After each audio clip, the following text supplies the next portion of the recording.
Hi, welcome back. It's time for my campaign update and the part about the State of the Union, which is what this part is about. This is part 2. Welcome. My name is Susan Maud Buchser-Lochocki. I am a presidential candidate and for the 2028 presidential election and also past elections. So, welcome. In this part, I want to talk about first the snowstorm. I hope you all are bearing it okay, being safe and warm. My understanding is in some places the electricity has gone out for about 1 million people, so I'm very sorry for that, and I hope it gets turned on soon. And of course, there's been some crashes and whatnot to be expected on icy roads, so, be smart, stay home. There's no need to go out unless you're an emergency worker. This will pass, and then you can get back to whatever you were doing before. But we need to leave the roads free for emergency vehicles, and just it's smart to stay home and off the streets when the weather is so bad. You can drive around another day. So, and I hope, that everybody stays warm. Don't forget to pack extra water and like a flashlight, maybe a couple of blankets. Put those into your vehicle if you're driving around, if you must drive, just in case something does happen. And always keep your phone charged so that in case the power goes out, you still have some power on your phone for a bit, right? Okay, so Trump and the World Economic Forum.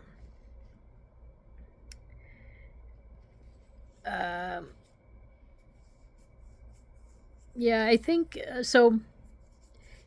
He and I are aligned with the concept that the U.S. has been taken advantage of by the people in NATO for a long time. Not only were we giving all sorts of weapons and money to the organization, we kept our part of the bargain and beyond. And then a lot of the European nations, which a lot of people in the U.S. seem to think that we are the richest country in the world, but we are not the richest country in the world. We have the biggest economy, yes. But that just means that we shop a lot. You and me, we shop. And then that makes the economy bigger. So we're shopaholics, is what it really means. And the rest of the world is not, or not on this scale. So what is still happening is a lot of other countries are selling their things here because they want us to buy them, and we buy them. Even if we don't have the money for it, we go into debt to buy these things. So that's pretty crazy too. And so that's why I don't mind all the tariffs, because it makes these other things more expensive, and then they're maybe too expensive for a lot of people, and that's fine, because you probably don't need the product anyways. Or you can find a cheaper version that is made in the USA and support your neighbor rather than somebody in a foreign land. With that said, so we are not the richest country, but in NATO, we have been doing financial contributions, whereas a lot of the rich European countries have not. And this is where really, Trump and I we're on the same page here. It is not fair, and Europe needs to pay their fair share. They need to do their fair part. Now, apparently, up by Greenland, there's some activity with the nuclear subs and other things going on between China and Russia and other nations. And for whatever reason, we have the ability, it's written into maybe the Constitution, or I don't know, some agreement that we help to defend Greenland. But also, if that's the case, Greenland is also part of NATO. So as soon as Trump was getting really serious about this purchasing of Greenland, or that he wants Greenland, and even when he said he wanted it by force, finally the Danish people who supposedly own it, or have some sort of right to it, territory maybe, they finally sent some military there to defend it. So this is again the problem, is that the Europeans are expecting the US to do everything. And it's just time to stop that. It's not working in our favor. We're doing everything for them, and they're doing nothing for us. And they're selling their products here, and our people are hurting. Our people need to be working, making products, and selling them to our own people. We technically don't need to be taking things from Europe. We technically don't need to be taking things from China. We could be self-sufficient. And, the globalization that's happened over the last 30 years, there's been some good things that came out of it. I'm not going to say it's all wrong, but it was a continuation of slavery where, the people and entrepreneurs in one country go and use the cheap labor in another country, and then they sell their product at a low price, but yet then the workers in the US don't have a job because they're not entrepreneurs, and so they don't have a job because that work is being done elsewhere. So then we have a lot of unhappy neighbors and citizens, right? So it's a cycle that has gone on for too long. So then what happens is that the entrepreneur gets very wealthy, and our poor people don't have a job. So they can't buy the product, or maybe they don't even want to buy it. But the real thing is that, we learned a lot going global from each other, but there's other ways to do that. We don't have to do it the way it was, where we get cheap labor, and some of these people are working in sweatshops. The real point too is that when you're a country and you have regulations in your country, but yet another country doesn't have those same regulations, and you have your things built there, then when it comes back to our country, it might have actually illegal things in it, or it could be more of a pollutant or something like that, ruining the oceans.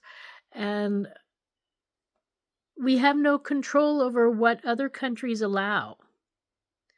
We have control over what we can do in our country.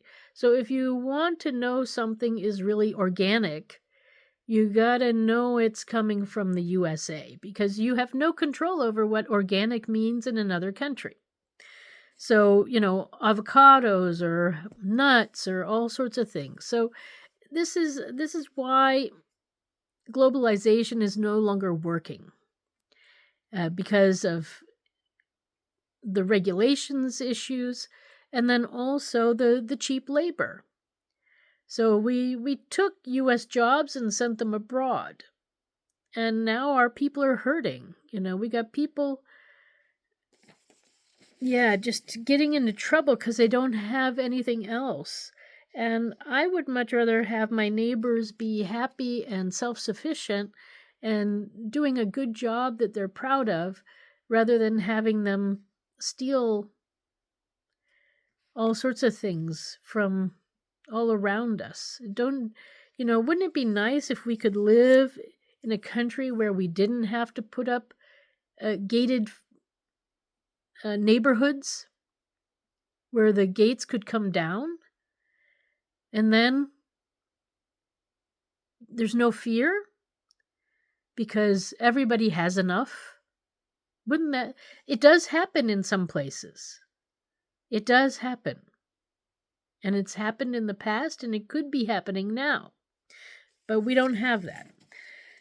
So Trump and the Greenland thing, whatever is going to come out of it, whether Greenland does come to the U.S., stay independent, or go back to Europe, the important thing is defense has to happen. And the waterways need to be controlled better. And whether Europe wants to come in and Denmark wants to come in, that's up to them. Apparently, the U.S. has the right to be there. So the other option is to put up more bases and get everything under control better. But if we're going to do that, then yes, we probably should get the land, So I'm with it whichever way it wants to go. But I think the Danish people, or actually the people of Greenland, need to decide what they want to do. But, forcing the issue is good because it woke up Europe. They're now, aware of the issues, and they're starting to see where they've gone wrong. And they need to know that, they need to be responsible. We're not here to be the police of the world, period. So, Trump is doing a good thing there. Then the other thing that came out of World Economic Forum is Elon Musk. He's still touting that this year we're going to see robots rolling out of the factories, and it's going to be life-changing. So it is time for all of us to think about the job we have and will it exist in a couple of years? And if you don't think it's going to exist, then you might want to start taking action for other things. I have a jobs program where we'll all learn like a trade, something special. And it'll be unique, and we'll be small business owners, and we'll do things like be a chocolate maker, be a glass blower, be a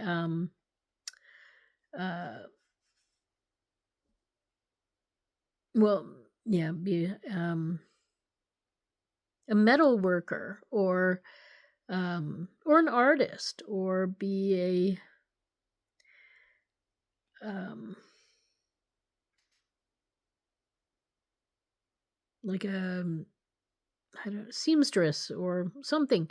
Or somebody who makes rugs, or somebody who makes pottery or something. We need a butcher, we need a baker, and a candlestick maker. And so we need all of these things. And we need people to learn how to do the basics and then use their craft to be expressive. So this is where I think we're heading, is to a more creative society where we create again. We need to bring these jobs back. We need to give people opportunities. So that's, I wasn't so Elon, with these robots. It is a bit concerning.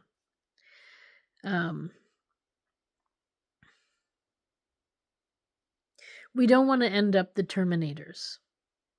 This is not what we want. We don't need that. But yeah, so that was the World Economic Forum.